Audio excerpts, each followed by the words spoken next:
சமீப காலமாக உனது கணவனின் தொழிலில் மந்த நிலை ஏற்பட்டதும், அவன் மீது குற்றம் சுமந்ததும், வருமானம் குறைந்ததும், வீட்டிற்கு வரும்போதே எதையோ பறிகொடுத்துவிட்டு வருபவனைப் போல வருவதுமாக இருக்கிறான்.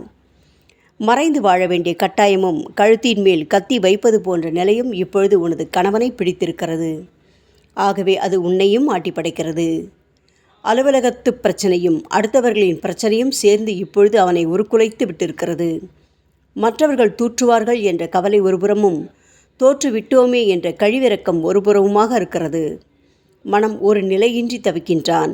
எல்லோரும் கைவிட்டு விட்டார்கள் என மனதுக்குள் புலம்புகின்றான். இந்த நிலையில் உனக்கும் அவனுக்கும் சச்சரவுகள் தலை தூக்குகின்றன. இதெல்லாம் கிரகங்களால் வருகின்ற பிரச்சனைகள். கிரகங்கள் என்பவை பூர்வ கர்மாக்களுக்கு ஏற்ப அமைபவை. இப்படிப்பட்ட சூழல் வரும்போது மன உளைச்சலுக்கு ஆளாகி விடுகிறாய், கவலைப்படுகிறாய். இனி வருந்தாதே.